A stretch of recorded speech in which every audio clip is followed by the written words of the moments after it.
Well, it's only been All-Star Weekend, but it feels like weeks since we've been here in the Golden One Center, since we've had basketball to watch. Basketball returns tonight, the beginning of a new era of Sacramento Kings basketball. A new era of proud. A new era of proud here in Sacramento. The Golden One Center, the host for the Sacramento Kings and the Denver Nuggets. And the word of the night, Leo, fun, because we had a great night here tonight. My name is Matt George from Sports 1140 KHDK, joined by my partner, you know him well, Leo Beas from CowbellKingdom.com. And Leo, so many things we can talk about tonight. We need to be careful because we could turn this into a podcast easily, just talking what happened on the court and then what we just witnessed off the court, interacting with I think fans want that, though.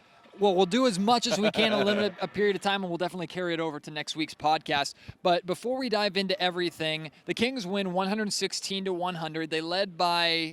They led comfortably for basically all the second half. I think the Denver Nuggets, were able to get the game back to within like 13 or 12 when they went on a little run at the beginning of the third quarter, but then the Kings were able to recreate that separation. We're comfortable all night long. I tweeted out that I thought that, with the exception of the Boston Celtics game, this was the first 48 minutes of 100% effort that we have seen in this building this season. And I'm curious, before we dive in too deep, Leo, just your beginning thoughts or your main thoughts just from tonight's game and experience overall. My biggest takeaway was the Kings were able to withstand every single run. And it got to, I think, 10-9 points at one point. And I told BB, I said, we'll know right now what this team is all about. And they responded every single time by playing hard-nosed defense. They were hustling. They were playing for one another. It was beautiful basketball, man. I loved watching it, and I had a lot of fun tonight. Now, we have two sides of the extreme that we have to be careful of. The first side is the overreaction side of, oh my gosh, this team is amazing. They didn't need DeMarcus Cousins at all. Playoffs, here we go. Who was that? Who? No, just multiple people on Twitter, and I'm sure you. No, I said, like who? DeMarcus who? No, I'm just joking. Anyway. I'm joking. And the other side I joke. The other side are the people that look at this and just say, hey, guys, it's just one game, small sample size. Both sides have an element of truth to them, but they're not completely true. So we want to be careful to stay in the middle and not and lean too far to one side. But if we were an inch or a centimeter maybe to one side, it would be the overreaction side, because for the most part, everybody seemed to play loose. Everything was fluid, and the guys, first and foremost, were having fun. And you saw that just from top to bottom, people that you didn't necessarily expect to play big minutes or that we haven't seen play big minutes in the past come in and immediately make an impact. Look at Skal Labissiere, came into the game, and he was really He was the one that changed it for the Kings in the early going, because quite frankly, they started out flat. Ben McLemore started at the 3, was having a tough time staying in front of Gallinari. We talked about that. And immediately, Skal comes into the game. Soon Buddy Hield came afterwards. Tyreek had a huge impact on defense. Tyreek comes into the game defensively, lays it down, is attacking the basket with full confidence despite his injury worries. And then, I mean, how can you not talk about Willie Cauley-Stein tonight? Willie Cauley-Stein filled in very nicely for DeMarcus Cousins. Yep. And, you know, he talked about that tonight. He doesn't have to look over his shoulder anymore. He doesn't have to worry about getting pulled because he knows that the coach trusts him and that it's his time. It's Willie Cauley-Stein time, and feed the man because he was eating tonight. 29 points and I think 10 rebounds for the big man, a double-double. He was everywhere. Really got going in the first half, kind of quieted down in that third quarter, and then got himself going once again in the fourth. He is definitely the king of the night, without a doubt. But it really was a team effort tonight, and I thought one of the things that Willie said post-game that was the most appealing and most eye-opening was the fact that he said, you know, I entered this game knowing that I didn't have to worry about, oh crap, coach is going to pull me if I do something wrong. I went in knowing I'm going to get my minutes tonight, and I am one of the go-to bigs tonight now that DeMarcus is gone. So we don't just want my hustle points. We don't just want my hustle, and we don't just want my points and my best effort. We need that effort, and he certainly delivered. And that change of mindset, especially for young guys, can do wonders. You're right, but I want to talk about the new kid in town, Buddy loving Hield. Buddy Hield, I love phenomenal. it, man. 16 points tonight, I think, is what he finished with. He shot Like with 6 rebounds. he Like shot with confidence. It's he had more. that shake and bake tonight. He is off the court 10 times as impressive God. as he is He's on the court. And his such a good dude. ceiling is relatively high on the court. Nobody looks at him and says superstar or all-star, but everybody looks at Yet. him and says Yet. that, well, I mean, even a lot of people now, I haven't heard an opinion yet that thinks that he can be that level. We have to wait and see because he is still so young. But I do see the confidence out there. I see the excitement. I'm wicked impressed with the guy off the court. We'll talk about that in just a little bit. But one of the first things that Buddy told us in the media scrum after the game, was one of the coolest things I heard. And I tweeted it out, and I hope people don't just move past this and just think, oh, it's a great story. Buddy Hield comes into the game, and I think he missed his first shot. Always nervous when you go from one team to another, especially as a rookie. It's his first game, his first minutes. A lot of times people will try and do too much. They're jittery. They want to get into it, but sometimes they force things.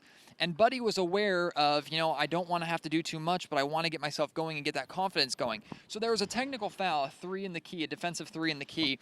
And Darren Collison, who typically takes the technical free throw, picks up the ball, starts moving towards the line. Buddy walks up to Collison, which, by the way, this takes a lot of guts for Buddy to do as a rookie. Walks up to Collison and says, DC, I got this. Let me take this shot, get my confidence up. And DC, without hesitation, gives him the ball. Here you go, young fella. That is a leader in Darren Collison, and that is bravery and the strength and the persistence in Buddy Hield that you want to see. He made the free throw, got himself going, finished with 16 points. Darren was great tonight as well. Across the board, a phenomenal story, and it should not be overlooked. Yeah, and he almost missed that, but as soon as that went in, he shot a step back 3. He missed it, but you know what? He had the confidence to take that shot. How many times have we said, man, I wish Ben had that confidence? And it's, to me, when they traded for a Buddy, people were like, well, he's not much better than Ben, and he's a bust, and he's not. Come on, guys, give this kid a chance to play, and let's not compare him to other players right now, because it's a fresh start for Buddy.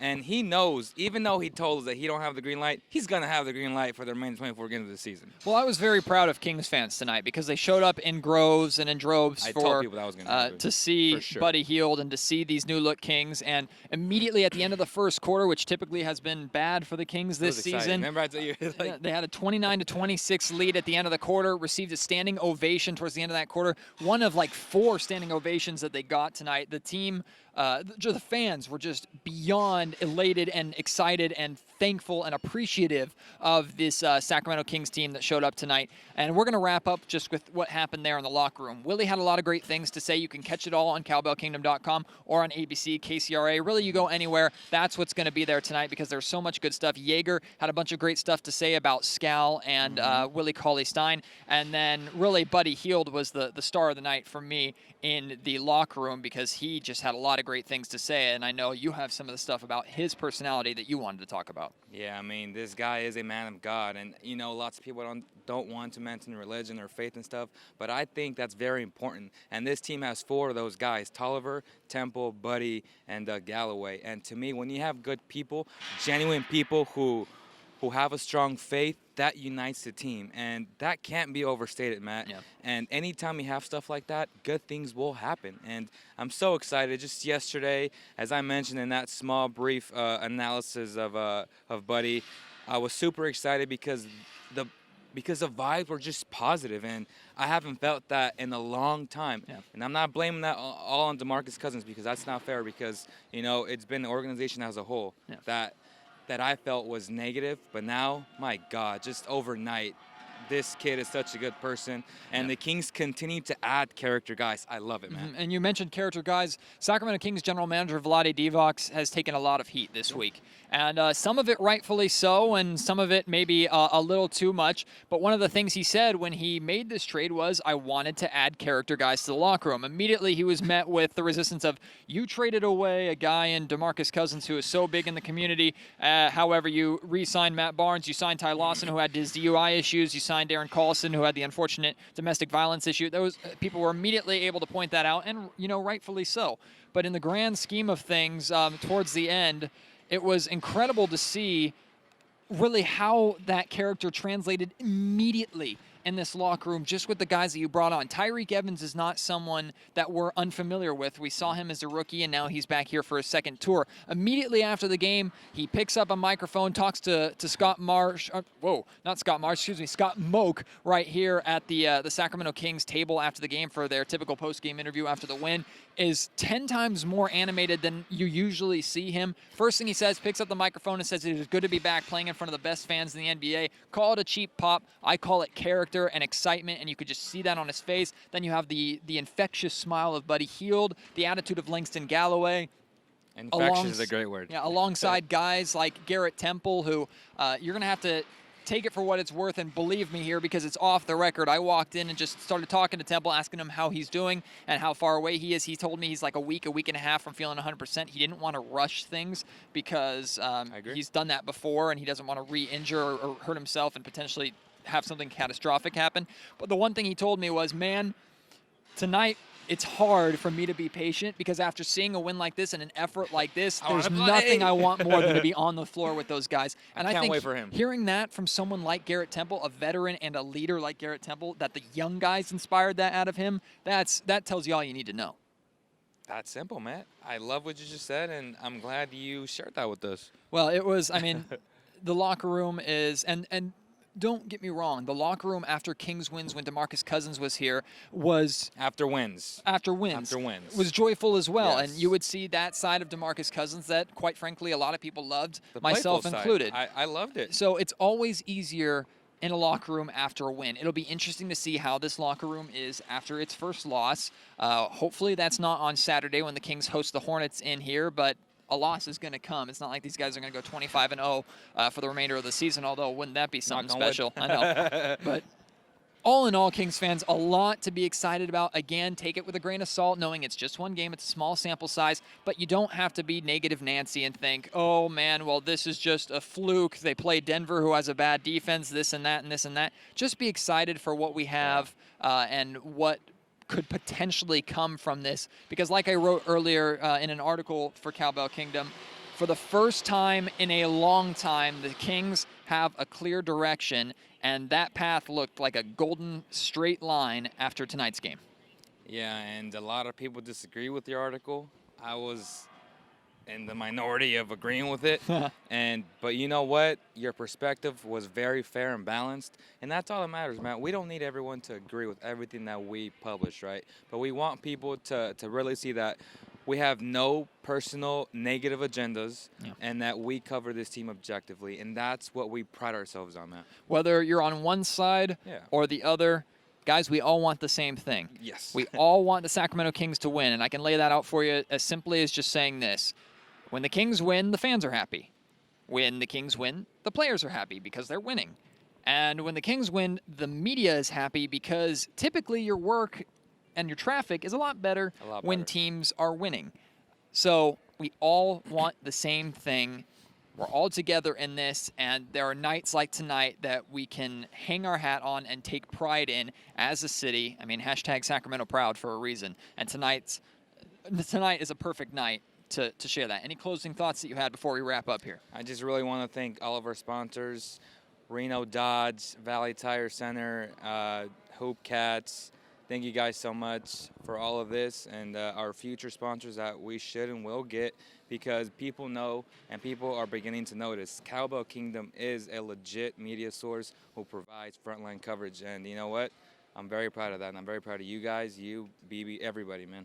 Saturday, Kings, Hornets, Golden One Center. Will we see the same team that we saw tonight? We certainly hope so. How will this team deal with the trials and tribulations of the NBA that just happened? We will see that, I'm sure, as well very soon. But for tonight, the Sacramento Kings win 116-100. Looked comfortable basically all night long. A sigh of relief and a breath of fresh air here in the Golden One Center. For my partner, Leo Beas, my name is Matt George. Thank you guys so much for joining us. This has been the Cowbell Kingdom, the CK Nation post-game show right here from the Golden One Center.